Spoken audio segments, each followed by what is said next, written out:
El Islam visto por los cristianos. Y ojo, que hablaré de ello en un libro próximamente.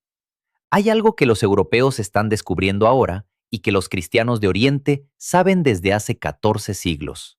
Saben lo que es vivir al lado del Islam. Saben lo que es construir una iglesia sobre la que se alza un minarete. Saben lo que es rezar mientras, al otro lado del muro, se eleva el Adán al amanecer. Los coptos en Egipto, los maronitas en el Líbano, los siríacos, los arameos, los caldeos, no han leído el Islam en los libros. Lo han vivido por dentro, como se vive junto a un río que a veces alimenta y a veces desborda. Hoy ese encuentro entra en Europa.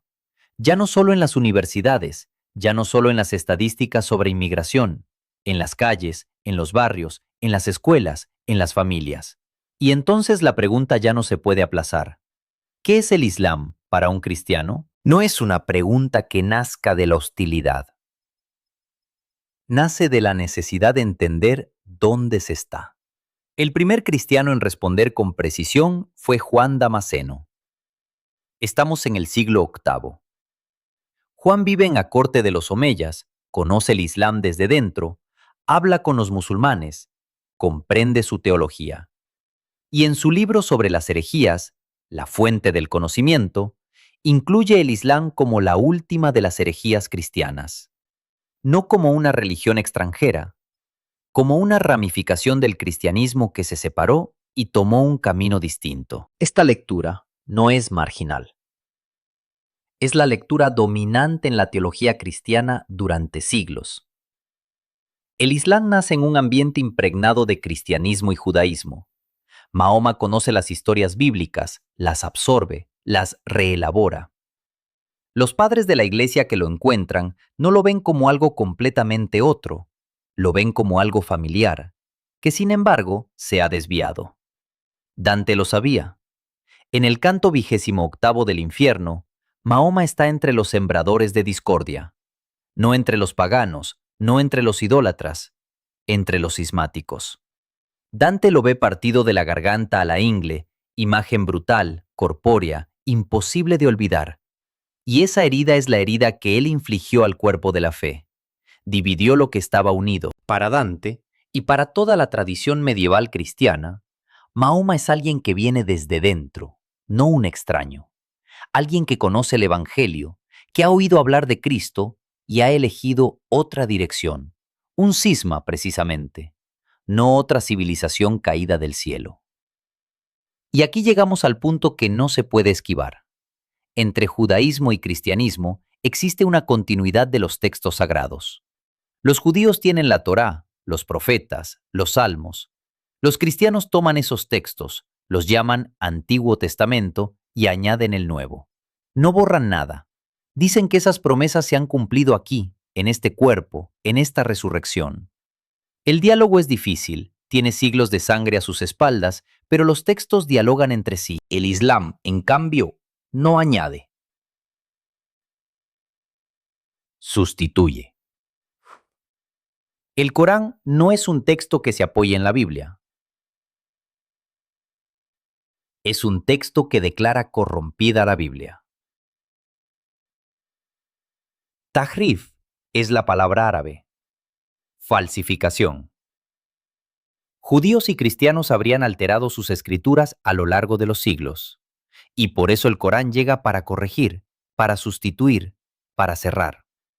Y sin embargo, y esta es una contradicción que vale la pena observar con calma, el propio Corán, en varios pasajes, afirma que la Torá y el Evangelio son revelaciones auténticas de Dios.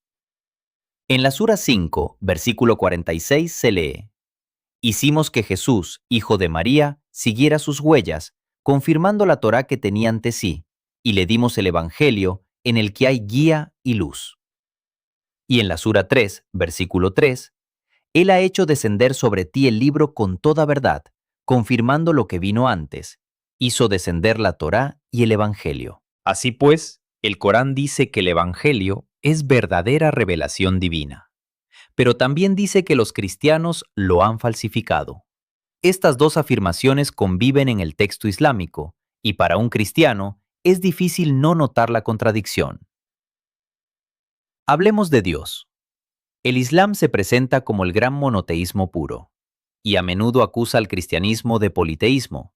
La Trinidad sería tres dioses, una ofensa a la unicidad divina.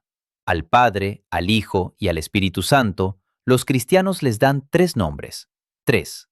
Los musulmanes le dan a Alá 99 nombres. Los llaman los bellos nombres de Dios: el compasivo, el misericordioso, el Rey, el Santo, el Dominador, el Orgulloso, el Creador, el Poderoso, el Fuerte.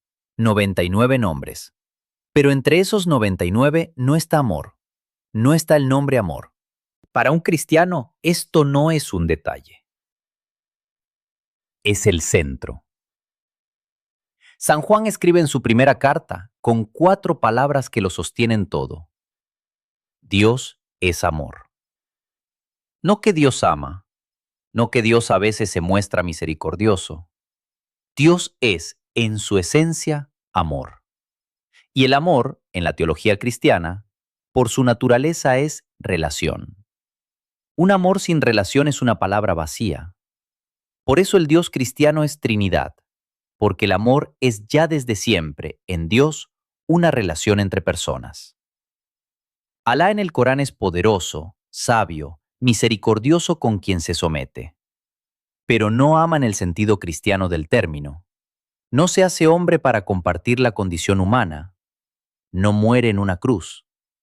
Para el Islam, la idea misma de que Dios pueda morir es una impiedad. Para un cristiano, es el corazón de la fe. Y llegamos a la pregunta más difícil. La que se dice en voz baja en el mundo políticamente correcto, pero que la teología cristiana siempre ha dicho en voz alta. Para un cristiano, Mahoma es un falso profeta. No se dice con desprecio, no se dice para herir, se dice porque el Evangelio lo anuncia explícitamente.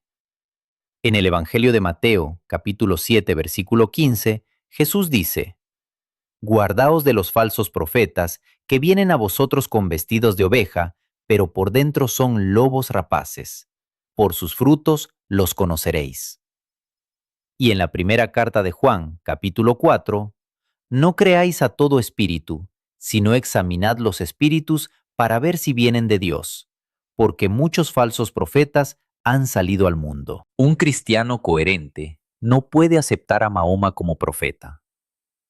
No porque los árabes o los musulmanes sean enemigos, sino porque Mahoma niega la divinidad de Cristo. Y para un cristiano, negar que Jesús sea el Hijo de Dios no es una diferencia teológica secundaria, es la diferencia que lo redefine todo. El Islam niega la encarnación, niega la crucifixión. En el Corán, Sura 4, versículo 157, se afirma que Jesús no fue realmente crucificado, solo lo pareció. Niega la resurrección como fundamento de la fe. La primera carta de Juan, en el capítulo 2, usa una palabra precisa para quien niega que Jesús sea el Cristo: anticristo. ¿Quién es el mentiroso sino el que niega que Jesús es el Cristo? Ese es el anticristo, el que niega al Padre y al Hijo. No como insulto, como definición teológica.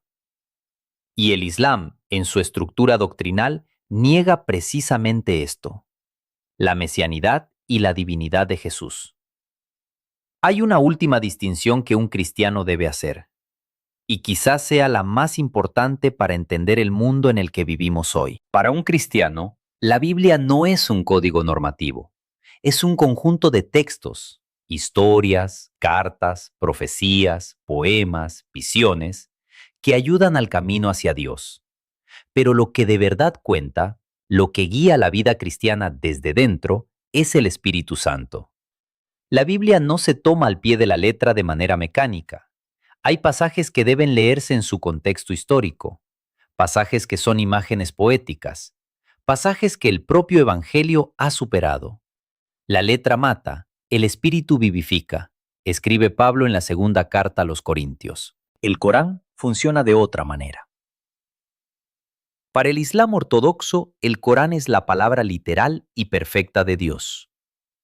dictada palabra por palabra al ángel Gabriel y por él a Mahoma. No puede interpretarse libremente, no puede historizarse, no puede superarse. Es normativo, es definitivo. Y no concierne solo a la vida espiritual del individuo, concierne al derecho, la política, la economía, la guerra, la familia, el cuerpo. La Sharia, el camino islámico, es un ordenamiento jurídico total. Aquí nace la dificultad más profunda. Un cristiano que observa el Islam con honestidad no puede dejar de notar que lo que llama religión es inseparable de lo que llamamos ideología política. No porque todo musulmán quiera un Estado islámico, muchos no lo quieren, sino porque el texto fundacional del Islam, el Corán, y el cuerpo de la jurisprudencia islámica clásica no separan la esfera religiosa de la esfera política. La idea misma de esa separación, lo que en Occidente llamamos laicidad, es ajena al proyecto coránico. El Dios cristiano dice, dad al César lo que es del César y a Dios lo que es de Dios. Esta frase abre un espacio entre lo temporal y lo espiritual. De ese espacio nace la democracia occidental. En el Corán ese espacio no existe. Todo está bajo Dios. Y Dios gobierna todo a través de su ley. Todo esto no se dice para construir un muro. Se dice porque sin claridad no hay encuentro verdadero. Solo una cortesía de fachada que lo deja todo sin resolver. Los cristianos de Oriente han aprendido a convivir con el Islam. Han aprendido la belleza de su caligrafía, el rigor de su oración, la profundidad de su meditación sobre la trascendencia de Dios. También han aprendido a pagar el precio de la dhimma, el estatuto de protección e inferioridad reservado a los no musulmanes en tierras islámicas. Saben que el Islam que han vivido no es solo espiritualidad, es también poder. Un cristiano mira a un musulmán y ve a un ser humano hecho a imagen de Dios, alguien a quien aprecia, alguien con quien comparte el pan, pero no a alguien que adore al mismo Dios, no a alguien que haya recibido la misma revelación, no a alguien que camine hacia la misma meta. Decirlo es difícil. Parece descortés. Pero fingir que todo es lo mismo no es respeto, es abandono. Es dejar al otro en su camino sin siquiera tener el valor de preguntarse a dónde conduce. Europa está aprendiendo a hacer esta pregunta. Tarde, con mucha confusión, pero la pregunta es justa, y la respuesta honesta no empieza con el desprecio ni con la rendición. Empieza con lo que los cristianos de Oriente siempre han sabido, que conocer a quien tienes delante ya es una forma de amor.